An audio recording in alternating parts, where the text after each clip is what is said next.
Good afternoon, and welcome to another Facebook Live Lunch and Learn with the Center for African American Health.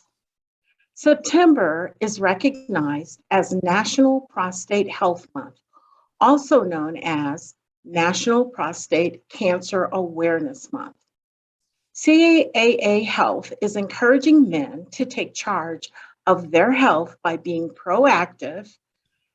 So we want you to learn your risk for developing prostate cancer by getting screened. We are hosting a free prostate screening clinic this Saturday, September 25th, from 10 a.m. to 2 p.m. at Inner City Health Center, located at 3800 York Street. Please share this information with the men in your life. Details are available in the chat. As we wait for a few more people to join, I'd like to introduce myself and tell you a little more about the organization. As I said, I am Yolanda Gotier, and I am the Director of Programs for the Center for African American Health. We have been in the community for more than 20 years with a focus and commitment to improving the health and well-being of the African American community. We provide community-based, evidence-based, disease prevention, and disease management programs, events, and services. You can also learn more about our work and our programs by visiting the website at caahealth.org. According to recent studies, Black men in the U.S. are about 60 to 80% more likely to be diagnosed with prostate cancer and twice as likely to die from prostate cancer compared to men of other races.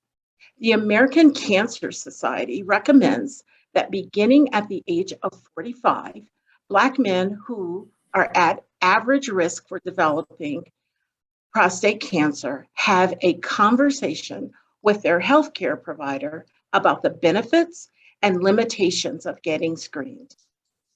Early detection and treatment are key to countering the disease. So it's important for us to talk candidly about the risk, symptoms, and resources available to men. My guests today are both prostate cancer survivors, Dr. Gordon Duvall and Mr. Alton Dillard. Gentlemen, thank you for joining us today. Certainly. Absolutely. I want to commend both of you for your willingness to be vulnerable and to share your stories. I'd like to get started by asking you to introduce yourself and tell our viewers more about your professional background. And we'll begin with you, Alton. Hello, I'm Alton Dillard. I'm the communications manager for the Denver County Clerk and Recorder. In that role, I serve as chief spokesman, and then I also supervise the team that does our social media and website presence. And prior to this, I served as press secretary to former United States Senator Ben Nighthorse Campbell. So I've been in the world of government communications for just under 30 years. Okay, thank you. And I am on to you, Dr. Duvall. All right. I'm Dr. Gordon Duvall. I am a doctor of nursing practice. I currently am the Aurora Community Health Clinic Operations Medical and Education Director. I've been in this role for a little over 2 months. We are creating a Aurora Health campus where the Aurora Health Commons, which will be a health campus in Aurora that will serve the underserved population around East Colfax in Aurora. Prior to this position, I worked for the state of Colorado, where I worked for the Division of Youth Services, where most recently I was the medical operations coordinator, where I oversaw all of the medical clinics in the juvenile detention centers in the state. All right, thank you both. So we have a short amount of time, and I would like to begin our discussion with each of you sharing your personal story.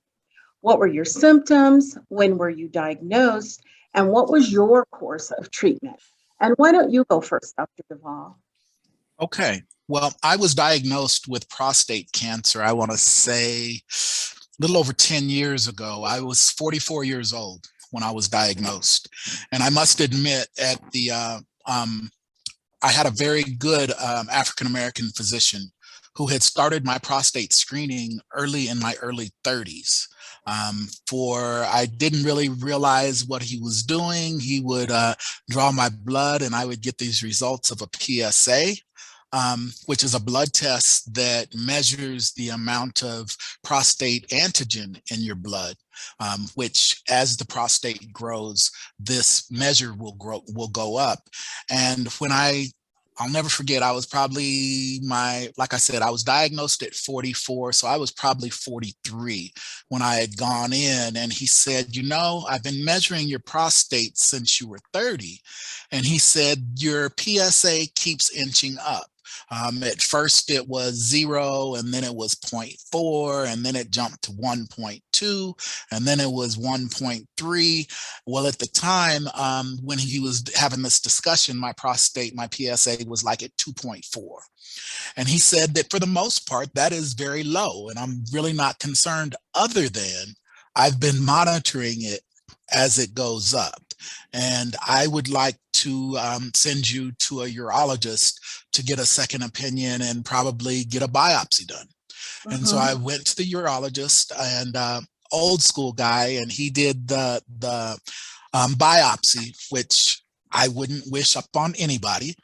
But it absolutely did do a diagnosis, and he biopsied 10 spots on my prostate, and 5 of them came back cancerous. It was a blessing that the cancer was still capsulated inside of my prostate.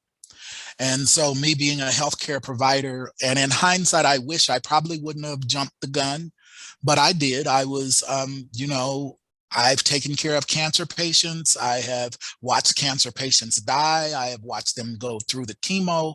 And I had pretty much made up in my mind that was not something that I wanted to do.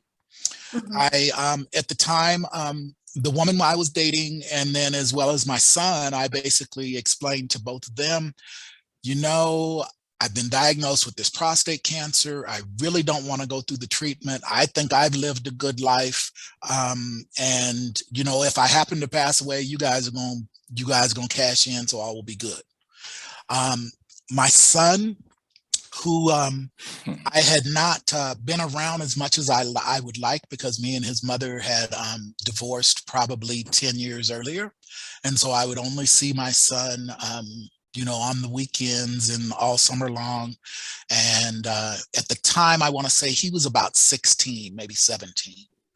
And he came to me one night very serious and said, "Dad, no." He said, "Your time is now. You have to teach me how to be a man." And so it was then that I decided, excuse me, when I think about this, I get a little choked up. But it was then that I decided that, okay, go back to the doctor. What are my options? And so he gave me all of these options. And for me, the only one that made sense was to get a radical prostatectomy, basically the removal of my prostate. And so that's what I did and went through that. It wasn't as bad as people might say. I think the worst part was probably the first 2 weeks of recovery afterwards, because you had to have a catheter in place. But aside from that, I've been cancer-free for the last almost 15 years now. And I think that was probably one of the best things that I ever did. But I think that it was the early recognition and the diagnosis of this that why I'm here talking to you today. When I first asked my physician, okay, so what if I do nothing? His response to me was that I would anticipate that you would be picking out a casket within the next 5 years. Wow. Wow. Oh, serious. But thank you for sharing that. And what about you, Alton? I'm a little different than Dr. Duvall, that I'm still in sort of the earliest part of my journey here, but feeling pretty good. Essentially, no symptoms. So one of the things that I want to talk to Black men about is the importance of being proactive about your health care, and then also being an advocate for yourself. We're in an era of medicine now where I'm always joking with my mom. My mom's in her early 80s, and she is not going to be talking to her doctor through an app. She's not going there. But that's where modern medicine is today. So my story is pretty much this. My parents divorced when I was about 2, so that's going on 56 years ago.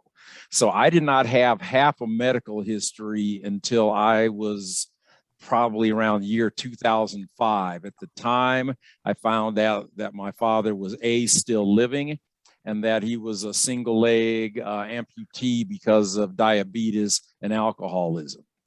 So because of only having half a medical history, I've always been proactive about my health. So I've got a very good general practitioner, and I transitioned from one who retired to a sort of more new school guy. And after about my 3rd physical, I was like, you know what, even though it's not the most pleasant thing, we haven't done a digital in a while, and because of the prevalence of this in my community, I want to get checked in some form or fashion. And so they started building in PSA tests. So mine was maybe a little further down the road. And one of the things with this is you reach a sort of a stage where PSA doesn't go out the window, but it becomes secondary to what's called a Gleason score. But in the part of my journey, I was diagnosed actually in early 2021. And by using the app and communicating with my doctor, I had my test results. And so I was blowing a PSA in about the 4.2, 4.3 range. And they said, hey, that may be an indicator of prostate cancer. We can just monitor. And I'm like, no, you hear the word cancer and monitor, they don't match up in my mind. So I went pretty much straight to a urologist. And so I went and had another PSA test, and it crept up even slightly from there to about a 4.7. So as I like to joke, I look sort of like a Clydesdale, but I'm kind of finely tuned like a thoroughbred. And so I actually passed out when discussing treatment options. I'm a single 58-year-old guy, and they ran through the risks of the radical removal procedure. And when I regained consciousness, I said, let's maybe try the radiation option that we had talked about. And like Dr. Duvall said, yes, there's a biopsy process. Of my core samples that they took, about half came back cancerous. So I'd say 6 out of the dozen did. So armed with that knowledge, and also I had some concerns about the evolution of the radiation, because they used to just implant radioactive seeds in you. But one of the things we need to know now, as modern medicine gets more and more modern, now they put like gold markers in, and they're essentially precise down to a millimeter. Because I was really worried, because my late uncle, Lauren Watson, had the old-fashioned treatment that kind of burned up his bladder. And I was concerned about, incontinence when I wasn't even 60 years old. So I decided to go with the radiation route. 2 things about radiation. One, you can do a shorter run, which is what I opted to, because going to the Urology Center of Colorado is like going to a big frat house. It's like 98% guys over there. And some of the retired gentlemen are able to do a course of radiation where they go daily for 9 weeks. I'm still working. I coach basketball and I serve on 3 boards. I don't have that kind of time. So I said, let's go ahead and do the 5-week run. So they literally fit you in a machine. where they get your measurements. They put temporary tattoos on your abdomen so they know where they're pointing the radiation towards. The treatment itself, you're in the machine for about 15 minutes. A big arm goes back and forth over you like that. Then they send you on your way. And if anyone wants to get more into the radiation or the biopsy process, again, to like Dr. Duvall saying, it's not pleasant, but it's real. But I'd rather be here than be proud. Absolutely. Okay. All right. Thank you both. We do have a couple of questions in the chat, and I will get to those. But before I get to those questions, Dr. Duvall, what puts someone at risk for developing prostate cancer?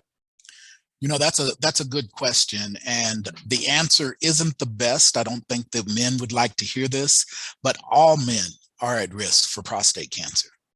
In the United States, out of 100 men, 13 of them, or 13 of us, will get prostate cancer in their lifetime. Of those 100, 2 to 3 of those men will die from prostate cancer. Age is the greatest risk factor that we have for prostate cancer.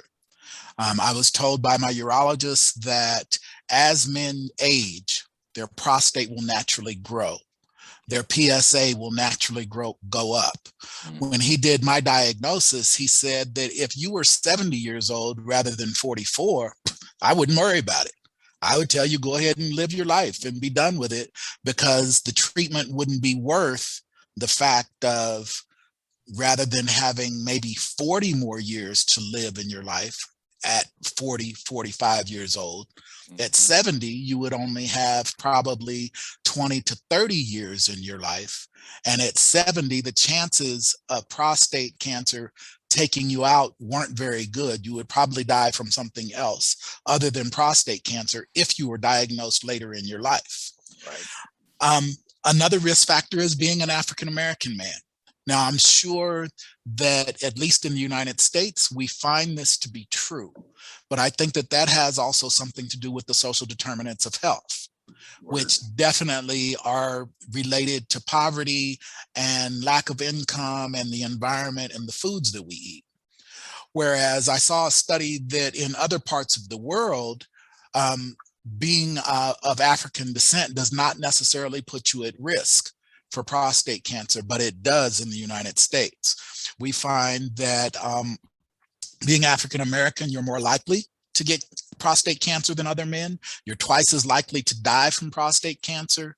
And most men in the United States, at least African Americans, when they get prostate cancer at a young age, and I would call young less than that 70-year-old marker that I was talking about, they usually have a more severe case of prostate cancer, are definitely more likely to die. Another risk factor is your family history. There are genetic factors that go along with it. If you've had a first-degree relative, be it a father, son, brother who had prostate cancer, that puts you at a higher risk for getting prostate cancer. This also can go for 3 generations back within your mother's side of the family, if in fact prostate cancer has been there. If you were diagnosed with prostate cancer before the age of 55, your offspring are absolutely at a higher risk to get prostate cancer. And if you were diagnosed with with any kind of cancer, actually, if there is cancer in your family, be it breast cancer, ovarian cancer, pancreatic cancer, that puts you at a higher risk for prostate cancer as well. Thank you. Alton, did you find it difficult to communicate with your healthcare provider? I really did not. And even though this is slightly off topic, I work for Denver's Clerk and Recorder, Paul Lopez, who is really been on the forefront of tackling vaccine hesitancy in that community. And so with me, I think it's a combination of a couple of things, being proactive about health and also being raised by women. So I was spared the sort of macho machismo upbringing that sometimes men fall into. Because again, I'm not trying to sugarcoat this. It is literally the biopsy you know, it's like literally when they land a spaceship on Mars and are pulling soil samples. But how do they get to your prostate? They go through the back end of your chitlins. There's no other way to get there. That is not a pleasant experience. But to me, the worst part of it was, in order to make sure that nothing that was not supposed to get radiated gets radiated, they actually had to insert a gel spacer to move said chitlins away from the prostate. And that goes literally through your undercarriage. But again, you have to ask yourself, do I want to be all macho? Do I want to be scared of the stirrups? Or do I want to be here for my family and my community? Yes. To me, it was an easy choice. And so again, having that consumer relationship where I have mad respect for doctors, any healthcare professionals, but I'm going to ask questions. I'm not just going to take everything at face value. I'm big on second opinions, you know, checking in with different people to hear their experiences. But again, as someone who was diagnosed at 57, I didn't want to risk writing it out because, especially in the maternal side of my family, we live well into our 80s and 90s. So I said, let me just go ahead and jump on this now. And so now I go for quarterly blood work to establish sort of a new baseline. And then once I get done with the quarterly, I just have to make sure to always fold a PSA test into my annual checkups. Yes. Okay, thank you. So I'm going to combine these two questions. Okay. First of all, we know that early screening saves lives. And so what we want to know is, how can family members better communicate with the men in their lives on getting their prostate health checked regularly? And we also know that there are men who may see the current screening methods as invasive or as a stigma. How can we combat this perception? And this is for both of you. I'll kick to you for starters on that, Doc. Okay. So I would think that first off, it's very, very important just to relay the message and the information that we're giving you here. The fact that African-American men are at such a high risk for prostate cancer. The fact that early screening and diagnosis can save lives. I think I'm a living example of that. Had I done nothing, I wouldn't be here talking to you people today. I think that, yes, the screening, especially when I went through it, I mean, I don't know if you guys know Dr. Gibson Jr. Yes. That man's hands are this big. Okay. And the digital rectal exam from age 30 moving forward was not a pleasant thing at all. We have medical technology has learned, and I actually realized the prostate is a gland that's about as big as your thumb. And the way that they assess it is through your rectum. But when you do, you can only feel one side of the prostate. Mm-hmm. You can't feel these other sides of the prostate. And what they're feeling for is the roughness of the prostate, or if the prostate is inflamed, if it's swollen. But a better test, the PSA, is measuring the antigen that the prostate spits out into the blood, that they can, as the prostate grows, it puts out this antigen. And so as that antigen inches up, it says that the prostate is growing. It doesn't say that it's cancerous. It just says that it's growing. And so that has become one of the, what I think is the better test for assessing the prostate. And because of that, like I said, that's how mine was diagnosed. That does not include what Dr. Gibson used to do to me. I remember the first time it happened, I called one of my best friends and said, yo, man, I've been violated. And he's like, yo, do we need to go get him? What we gonna do? And then I explained to him that, no, you need to go get violated too. Right. Because this is something that's going to save our lives. You know, and so technology has moved forward so that the test is really not as invasive as it used to be. Okay, thank you. Yes, and I'll co-sign with that because yeah, that is a big part of it.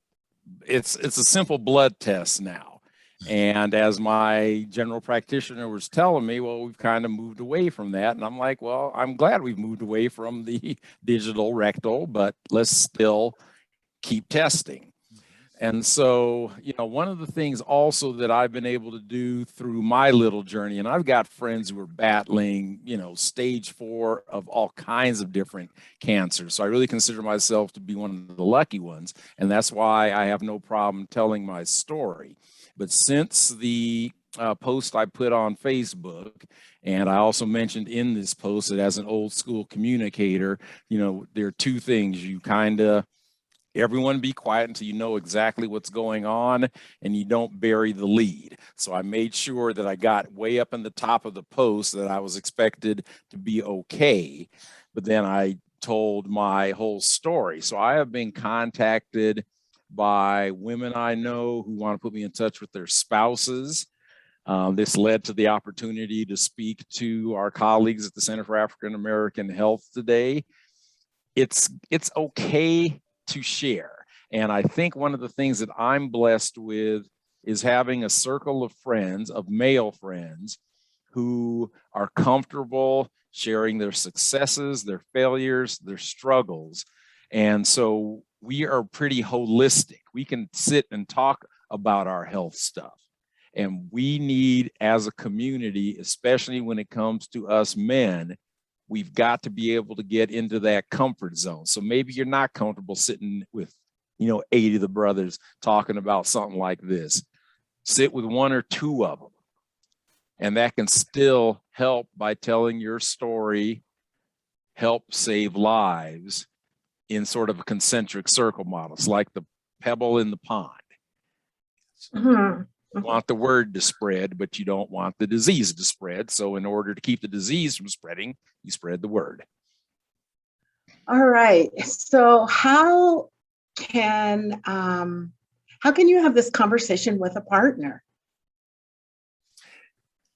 I'll take that one for starters. It can be a difficult conversation. I'm single, but I, still did have to have the conversation with a couple of people, and you just sort of let them know that there are potential side effects. And that's something also I think we need to make sure that we cover, because, if you do the radiation route like me, yes, you get, strange urinary symptoms, you get strange rectal symptoms for a while, but they heal and go away. My number one thing that I had to deal with was just fatigue that would just come out of nowhere. But it's one of those things where if you are, straight up about what you're dealing with, straight up about the potential side effects and how long they may linger, it's still, if you have a supportive partner, they will be in your corner while you're tackling this. Because it does put you out of commission for a little bit. All right. Got to be honest. Yeah. And I would like to comment on that as well. I think that your partner can be very, very instrumental in this. I know that when I was diagnosed and I realized that impotency was one of the possible side effects, the erectile dysfunction is real. I really believe that I know that when I had decided, okay, this is what I was going to do, that I had made up in my mind that if that part of my life was over, that it was okay. I had probably done more than I probably ever needed to do anyway. And so it was all right for it to be done with, but I think in hindsight that the partner really does play a very big role in this because of the nature of what's going on with your body. It's important to be accepted. It's important to be able to talk, to be able to have that partner. But also, I would throw this out because in hindsight, I think that part of my issue was that it was one of those things that my partner was real worried about hurting my feelings. And so we wouldn't necessarily go there. I think that that's one of those things that your body has to relearn. I mean, imagine, a part of my body was taken out, a part that was very integral in my sex life, that was very integral in my reproductive system. And so my body needed to relearn how to do that. And I would say that staying away and not doing it does more harm than good. It would be okay. I would suggest more, keep trying, and eventually it will be successful.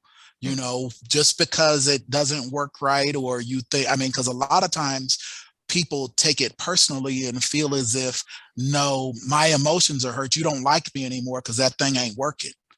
It's not that at all. This is a medical thing, and it takes two. It takes both working on it together to make it work. And so I would just say, stay involved. Do not disengage. If you said that you were one to start with, remain being one. Thank you. Thank you for that. And for either one of you, how have you changed since receiving a prostate cancer diagnosis? For example, did you change your diet? Did you change your exercise? I've always been active. As a matter of fact, I'm doing a half-century bike ride in 2 days. And now, of course, because of anatomy, my training time was limited because of the anatomy of a road bike. But one of the things that I've been doing is just trying to eat a little better. But then another, and it's not even a drastic change for me, because, you know, life is short. Like I mentioned the fact that I'm a basketball coach. I've been coaching so long that my 6 and 7-year-old peewees are now 27 and 28-year-old grown men. This thing goes by quick. So the one thing that I have really made a true change in is removing stressors from my life, whether it be personal, professional, familial, any of that. That has been my biggest thing. You never know how much time you have. So you have to really figure out, do I want to focus this energy on my healing and my health journey, or do I want to focus it on some BS? I chose the health journey. Thank you. And I think for me, once again, my diet, I've always been active and out there doing stuff. I've realized that processed sugar is the food for cancer. And so I've tried to eliminate processed foods in general, but especially things that have processed sugar in them out of my diet. I get my sugars from fresh fruits and vegetables and hopefully natural things. The other thing that I think has changed a lot for me, because I didn't know anything about prostate cancer until I was told about it. Being a healthcare provider, I did quick study. I continue to study. And for me, it's so important to be involved in the prostate screenings that the Center for African American Health has done over the years, and to be able to get my friends into there. I'm the one that's talking about prostate cancer and men's health and all that when folks don't want to talk about it. Yo, man, why we got to talk about that again? Because y'all still ain't been to get screened. That's why we got to talk about it. And I'm going to continue to talk about it because you are important to me. And I think that's the same thing, the same message that I give to the community. It is important to get screened and to be up on what's going on with your health. Okay. So as we close in on our time, are there any, maybe not last words, but are there any additional message or messages that either of the two of you or both of you would like to share with our viewers? So tips on about opening the lines of communication, and you've really spoken very well about how to advocate for yourself. Just anything that you think would be something that someone can just take this soundbite and walk away with it and say, I'm going to do something different. My soundbite essentially would be, get it checked so you can be there for your peeps. Yeah. And I think the one thing that I found for prevention, a prevention strategy, and this all goes all the way down to the cellular level, the way that your immune system would fight off cancerous cells, including prostate cancer. Sleep. None of us get enough sleep. Your body's immune system replenishes itself when you're asleep. The recommendation is 8 to 10 hours a night of uninterrupted sleep. It's actually that first part of sleep when your immune system is at work rebuilding itself. And that's one of the reasons why I think, especially going back to this United States, how many of us men trying to provide for our families, trying to do the things that we have to do because of the economic status and because of the social determinants of health. Some of us are working 1, 2, maybe 3 jobs, and how many of us are getting those 8 to 10 hours of sleep? Sleep is what I recommend the most. Okay. Thank you both so very, very much for sharing your stories, for being with us. And to those of you who might still be considering it, don't forget, Saturday, September 25th, from 10 a.m. to 2 p.m. at the Inner City Health Center, 3800 York Street, we will be doing free prostate health screenings. And in addition to those screenings, you will be able to receive both the COVID vaccine and flu shots. For those of you that are concerned about, am I going to get a flu shot this year? You'll be able to receive those free of charge. And for anyone who registers and receives a COVID vaccine, you will be eligible for a $100 gift card. And we will also have various drawings throughout the day. And with those drawings, we're giving away gift cards. There will be Denver Broncos jersey, signed autographed jersey. And I will not reveal who the jersey belonged to, but you have to be there to see it. And there will be DJ, music. It will be a wonderful event. And so, taking the advice from our 2 speakers, men, show up. You matter to us. You matter to your community. You matter to your families. We need you healthy. So thank you so much for joining us today. Take care. Thank you. Bye-bye.